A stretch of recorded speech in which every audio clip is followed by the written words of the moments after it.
Je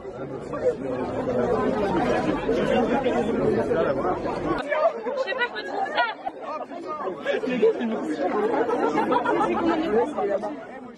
Nous sommes en 2019 et je suis le nouvel algorithme vocal pour t'aider à entrer dans le supérieur.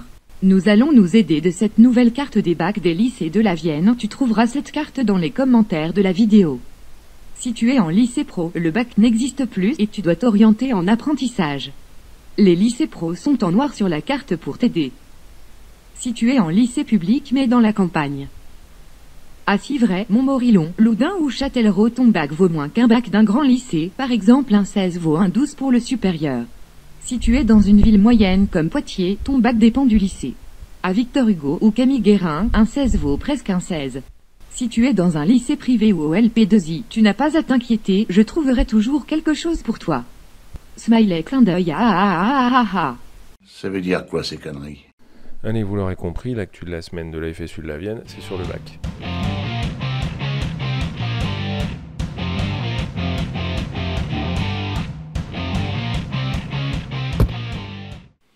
Alors vous avez suivi l'actualité, on nous annonce une réforme de bac. Ça interroge les collègues, est-ce qu'il faut changer le bac ou le faire évoluer? Alors il faut bien comprendre le problème. Jusqu'à maintenant, avoir le bac, ça donnait le droit de s'inscrire en licence à l'université et c'était une condition suffisante. Chaque jeune choisit le domaine dans lequel il va faire ses études. À l'FSU, on y tient beaucoup parce qu'on pense qu'un jeune de 18 ans qui est majeur, qui a le droit de voter, de vivre en couple, de travailler, a aussi le droit de choisir les études qu'il va faire. Et c'est pas à ses enseignants de terminale d'en décider à sa place. Mais pour que le bac continue à donner accès à l'université, il faut que sa valeur soit garantie et reconnue. Il faut donc qu'il soit national, avec des épreuves terminales, les mêmes sur tout le territoire, et anonymes. Ça, c'est le seul moyen d'éviter la suspicion. Un bac qui reposerait sur des épreuves maison, corrigées par les profs de son lycée, serait forcément considéré comme différent d'un lycée à l'autre. Faire évoluer le bac, ça signifie pour la FSU revoir le contenu et la durée des épreuves pour qu'elles correspondent mieux à ce qui est enseigné. Alors pour ça, il faut une réflexion de fond, ça c'est évidemment nécessaire, avec les enseignants et sans précipitation. On passe maintenant à l'interview de la semaine.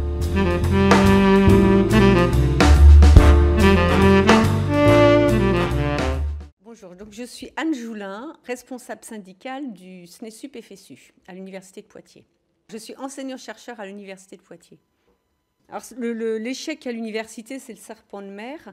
On parle de 60% de taux d'échec et 34% d'abandon. En fait, il y a des chercheurs, d'ailleurs des chercheurs de l'Université de Poitiers, qui ont montré que sur ces abandons, en fait, c'est beaucoup de régulation. C'est des étudiants qui vont se réorienter, s'inscrire ailleurs ou passer des concours ou, pour certains, d'ailleurs, aller vers l'emploi.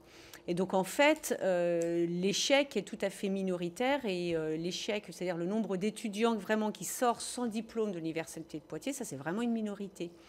Et l'autre chose importante, c'est que ce taux d'échec dont on nous rebat les oreilles, en fait, ces chiffres que je vous ai donnés n'ont pas bougé depuis les années 60-70.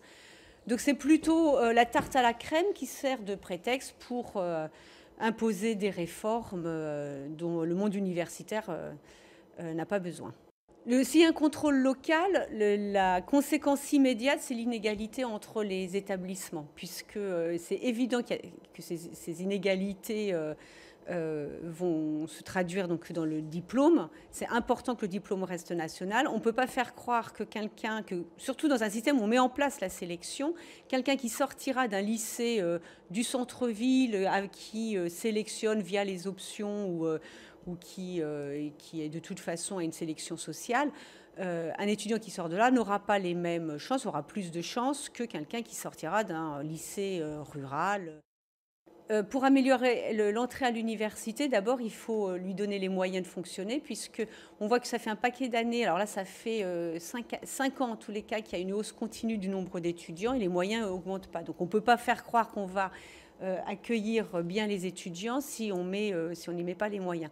Il faut aussi une volonté politique, c'est-à-dire vraiment considérer l'université comme un service public.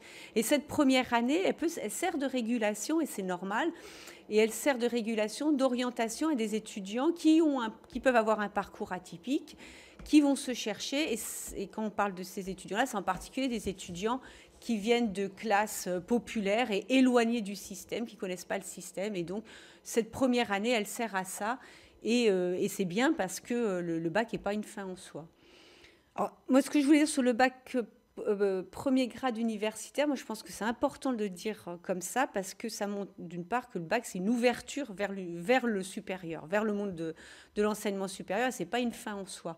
Et le bac c'est le premier diplôme universitaire et ça ouvre les portes des études et du monde des possibles. Après, le niveau baisse, moi j'ai entendu ça quand j'étais étudiante, le niveau baissait, ça fait on prend un livre de Jules Vallès, les profs fin 19e se plaignent du niveau qui baisse. Alors ceci dit, bon, c'est vrai que sur certaines disciplines, les réformes d'enseignement dans le secondaire ont évidemment des conséquences sur les capacités et les connaissances des étudiants. Si on enlève un an d'enseignement de maths, et ben ça se voit et les étudiants ils connaissent pas la même chose que ceux qui ont suivi un an de plus en maths. Donc ça c'est évident. Après c'est pas de la faute des étudiants et c'est pas pour ça qu'on leur ferme la porte de l'enseignement supérieur. Merci d'avoir regardé la vidéo jusqu'au bout. Vous pouvez mettre des pouces verts, des pouces bleus, des likes, des j'aime et vous abonner à la chaîne et au compte Facebook, Twitter ou Instagram et surtout venir visiter régulièrement notre site internet fsu86.fsu.fr. À bientôt à la prochaine vidéo.